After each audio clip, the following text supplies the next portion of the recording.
Thank you so much for being here.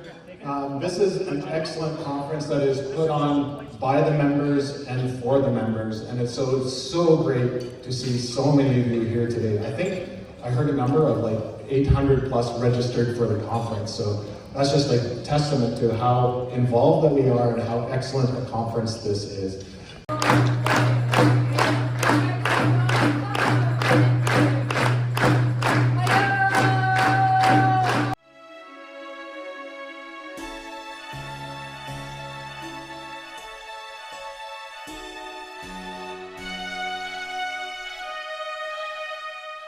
For our next speaker, but before we get to do that, you're Jim, right?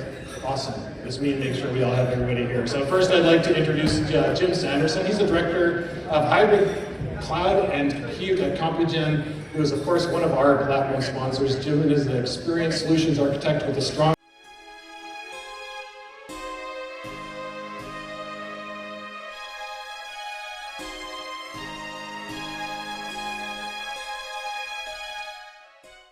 As someone who's leading cybersecurity governance, you are specifically focused on the responsibility and the accountability from top, okay? Yes, you will be operationally managing as a management response.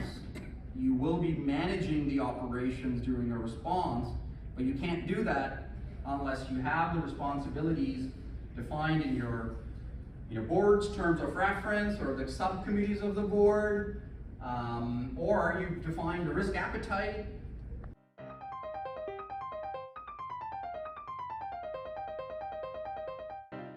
Marlboro Man. But for $350 US, you can have lifetime access to their ransomware model, which also includes obfuscation.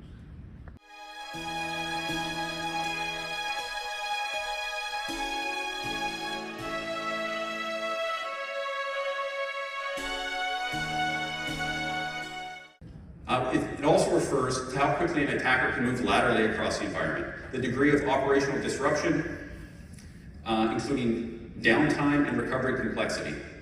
Recovery is harder and slower than it ever has been, with average recovery time after a breach where data has been exfiltrated rising to 20 days across all industries.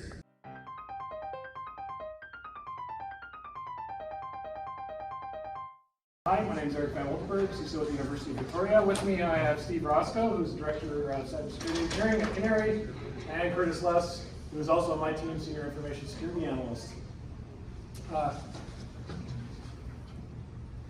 We are here today to talk about who's knocking.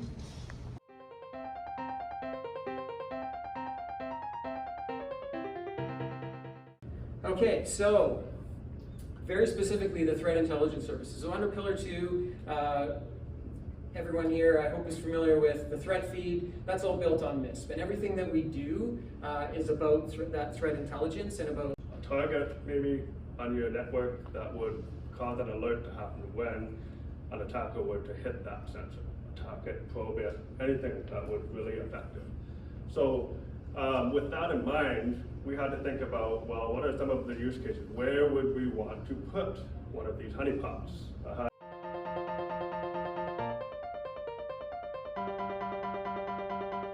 It's things that they really understand. Correct. Because AI is, sorry to drop it, AI is kind of the buzzword, right? So if you say AI means something different to you, to me, and to you, obviously, that's right. And one of the things is to show them how we can reduce the risk, right, and actual risk, and scale down disruptions. Right.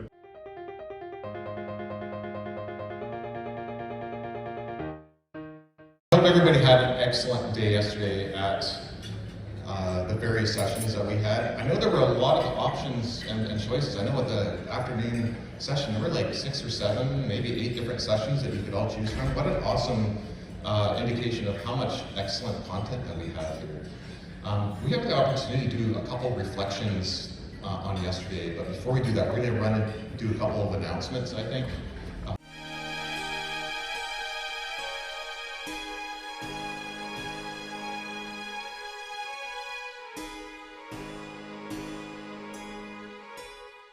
not leaning on my job as running a business and selling technology, and providing technology. I'm leaning on my experience, having seen in this short period of time what it has done for us internally and the visibility I have to what is going to do for us in the future.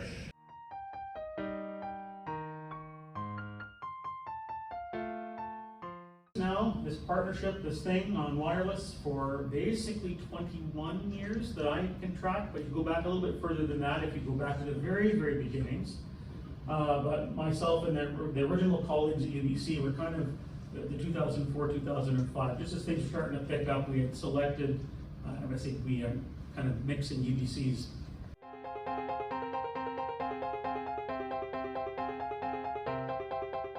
Considering what has been happening recently, you know, our struggling with budgets and budget cuts and you know what the federal government did with international students, led us to try to see what would be a really smart solution that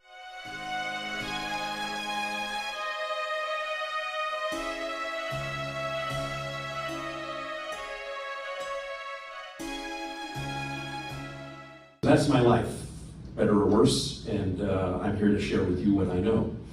So the first thing that everybody is talking about AI. You can't go into any of these meetings without hearing somebody talk about AI, and I'm going to be no different. However, the one thing that I like to make clear up front is that we're in an unprecedented era right now, where something that a lot of people are still considering to be a tool is actually a participant in our enterprise.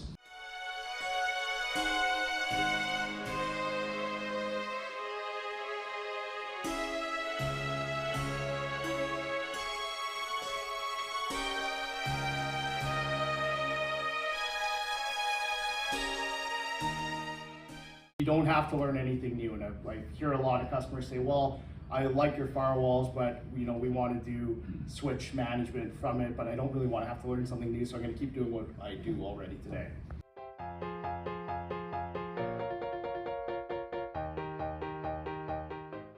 So cards on the table, I'm motivated to move from the Death Star talk about AI, that the robots are coming to take us away. And I'm noting that my name, spelt as it is, does make me positioned as AI Irini.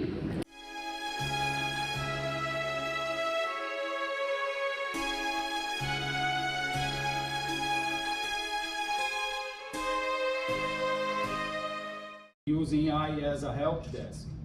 So sometimes their help desk is better than ours.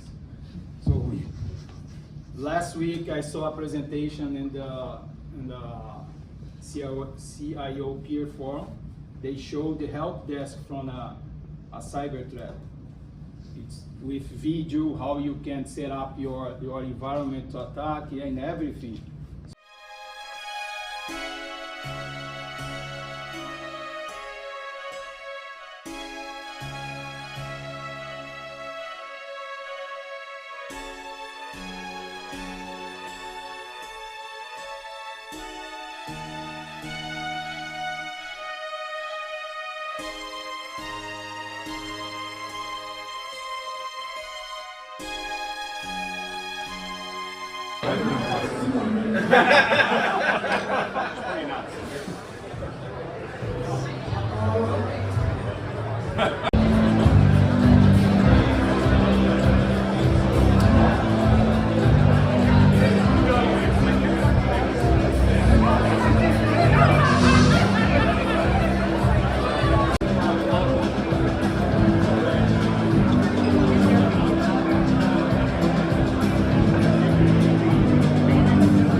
sometimes see a lot of the processes and controls that we put in place as barriers to accessibility.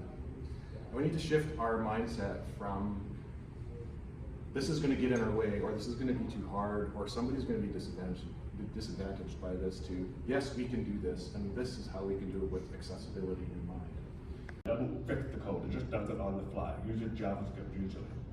And that actually has some usability issues. It interferes with actual accessibility tools like NVDA's Screen Reader. And it also has some pretty big privacy impacts. My moment of intense pride was when I got this message from Charlie Watson, the adaptive technologist at the Center for Accessible Learning. And for those who can't see this in accessible text, it says, I met the new deafblind student in person last week. I helped them with a bunch of computer things, especially Brightspace. When they had to sign in, they breezed through Duo without a hitch or second thought. Please let your Duo accessibility team know that. What really matters here isn't the presence of AI, it's how much is embedded in our current ecosystem. I'll pause there for a second. Larry, from your perspective, how are you seeing this level of integration play out at UBC? Well, we're seeing that AI is being looked at in a couple of different ways. I think there's concerns around academia with respect to it being used as a tool for plagiarism, for creating material that is not the genuine work of the students.